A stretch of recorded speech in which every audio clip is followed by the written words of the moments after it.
देश के 2 जाने माने इकोनॉमिस्ट राष्ट्र की बात में आज मेरे साथ शामिल और 4 सीनियर जर्नलिस्ट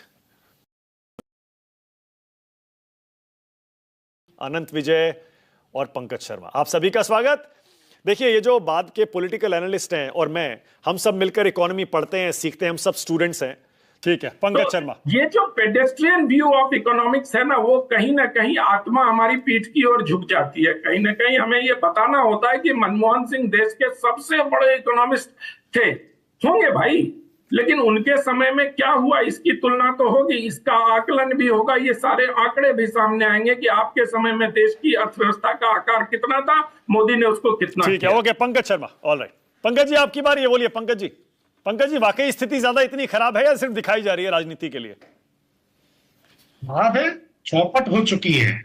12 साल में अर्थव्यवस्था पूरी तरह चौपट हो चुकी है और उसको ठीक करने के लिए सरकार ने कुछ भी काम नहीं किया।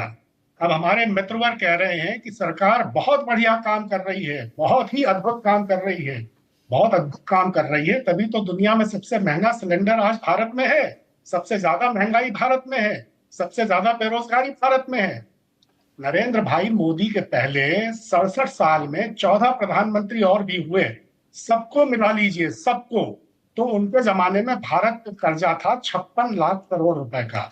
आज जैसे कि बताया 216 लाख करोड़ के पार पहुंच गया। जब नरेंद्र भाई गुजरात के मुख्यमंत्री थे तो 60 रुपए पे डॉलर पहुंचा तो धड़ धाड़ कर कहते थे कि केंद्र में एक निकम्मी सरकार की वजह से डॉलर 60 रुपए पर पहुंच गया है, अब 100 के पार जा रहा है। आज रुपया जो है दुनिया की सबसे अविश्वसनीय मुद्राओं में से एक है, लेकिन हमारे मित्रवर्ग को लगता है कि भारत फिर से सोने की चिड़िया हो गया 2014 के बाद। प्रधानमंत्री जी को कहना पड़ रहा है सोना मत खरीदो। हमारे विजय सिरदाना जी ने बहुत बहुत महत्वपूर्ण तथ्य बताए। शरद कोहली जी अर्थशास्त्री वो भी हैं, उन्होंने थोड़ा सा उसको गुदगुदे गलीचे के नीचे डालने की कोशिश की उन तथ्यों को, लेकिन फिर भी उनको भी ये मानना पड़ा कि अर्थव्यवस्था बहुत ही खतरनाक मोड़ पर पहुंच गई है। और हमारे मित्रवर ने भी, बहुत धन्यवाद उनका, कि बावजूद इसके कि उन्होंने बाकी सब कहा, ये माना कि चुनौतियां बहुत हमारे सामने हैं। 12 साल से त्राही त्राही कर रही है अर्थव्यवस्था, और मित्रवर, आप सोम चिरैया के पंखों पर बैठकर आसमान की सैर कर रहे हैं। जमीन की हकीकत से आपका कोई लेना देना ही नहीं है। किस हाल में भारतवासी इस वक्त रह रहे हैं आपको कुछ पता भी है? थोड़ा सा ये राजनीतिक चश्मा हटा करके असलियत को देखिए कि हाल क्या है। अरे किसको कह रहे हैं राजनीतिक चश्मा पंकज जी? ये देखिए, शरद जी ने उतार दिया पीला चश्मा, ये शरद जी ने दोबारा पहन लिया। आशुतोष ने भी पहना है चश्मा, अनंत विजय ने भी पहना है, विजय सरदाना ने भी पहना है। कर देना है उसका। किसने पहना है राजनीतिक चश्मा? मैं शरद जी के चश्मे में तो अर्थशास्त्र भी शामिल है राजनीति के साथ।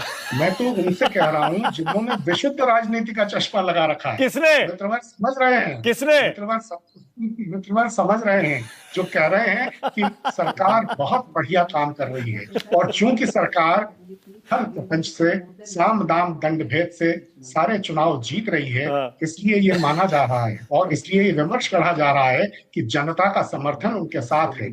आपने कॉकरोच जनता पार्टी का जिक्र किया। रातों रात करोड़ों लोग एक डिजिटल राजनीतिक दल के, एक पैरोडी राजनीतिक दल के सदस्य बन गए। आप इस मुल्क में हताशा का माहौल देखिए, युवाओं में कितनी हताशा है। अगर आपको ये खतरा समझ में नहीं आ रहा है तो बहुत मुश्किल है। ठीक है, ओके। आशुतोष कुछ कहना चाह रहे थे? आशुतोष, आपने उंगली उठाई। कुछ कहना चाह रहा हूँ मानक, मैं भी कुछ पहले, ठीक है, पहले अनंत, आप ही बोलिए। अनंत विजय बोलिए।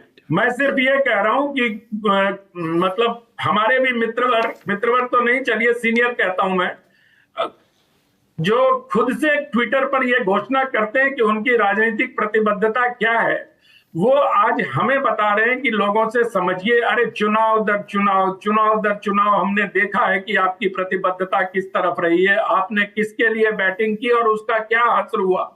तो मुझे लगता है कि दूसरों को नसीहत देने के पहले पर उपदेश कुशल बहुतेरे, तो ये बहुत अच्छा मुहावरा है। मैं सिर्फ इतना कह रहा हूँ, मैं सिर्फ इतना कह रहा हूँ, पंकज जी सर मुझे समय दिया एंकर ने। जो यात्रा हुई उसकी 5 उपलब्धियां बताइए अनंत जी। आप कुछ और पंकज मत जी, बोलिए। प्रधानमंत्री जी जो गए पंकज जी, संकट के काल में पंकज 5 जी, देशों की यात्रा पर, उसकी 5 उपलब्धियां बता दीजिए। पंकज जी सिर्फ टॉफी पर ही मत रुकिए, मुगा सिल्क का स्टॉल भी दिया है, इसलिए उस पर भी ध्यान केंद्रित करिए, एक और चीज मिलेगी आप लोग को। सारे देखिए, देश में हम सारे कॉकरोच है ना शरद जी। देखिए, मगर देश में टॉफी और समस्याएं एरियो में हैं, टाइम खत्म पर हो गया। मुझे लगता है